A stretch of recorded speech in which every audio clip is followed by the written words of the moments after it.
Good morning. I'm Dr. Saikrishna Gadde, currently doing my fellowship at Sri Ramchandra Medical Center in Department of Spine Surgery. Today, I'm going to present my e-poster on the topic of anthropometric data of the lumbar vertebra in South Indian population. And my objective of the study is assessment of lumbar vertebral anatomical parameters on magnetic resonance images at a tertiary medical center in Chennai, which is a southern part of India.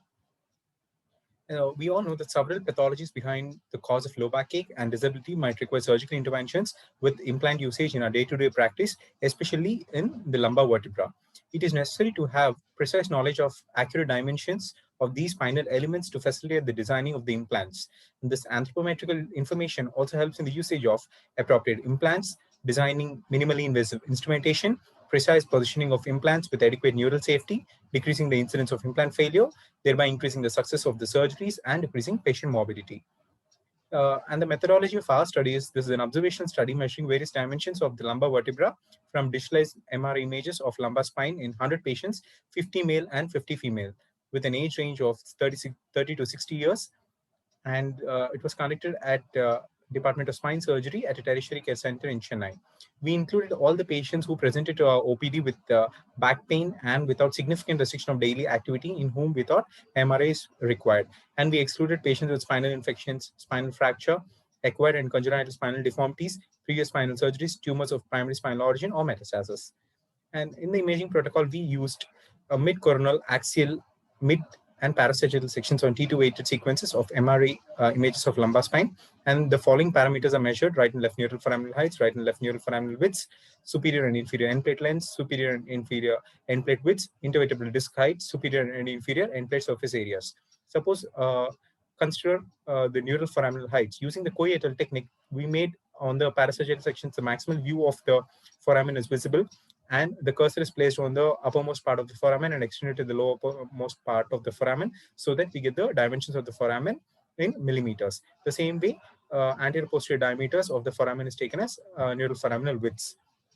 Whereas the end planes of the vertebra are considered as ellipses on the axial sections of MR images, and we made the area of these end plate surfaces with the following formula. Similar way, we measured on the mid-sagittal section of the lumbar spine on the MR images, the anterior posterior diameters of the superior end plates and the inferior end plates corresponding to the superior end plate length and inferior end plate lengths. And on the mid-sagittal sections of the lumbar spine of the MR images, we had the middle 1/3 of the intervertebral disc height in millimeters. The same way, on the mid-coronal sections of the lumbar spine on MRI T2 images, we got the transverse diameters of the upper end plates and the lower end plates, which corresponds to the superior end plate width and the inferior end plate width in millimeters. And here we find the mean values of all these parameters in male and female population separately, and also in the total sample, that is M plus F. And here, these graphs denote the trend of the dimensions when we come from L1 vertebra to the L5 vertebra. But next, I'll be discussing in the results how the trend is going on.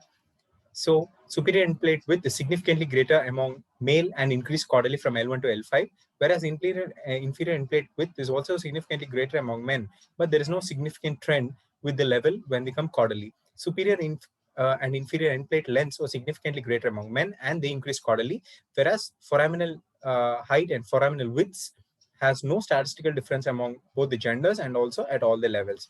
Intervertebral disc height also has no statistical difference among genders and no significant trend with the levels.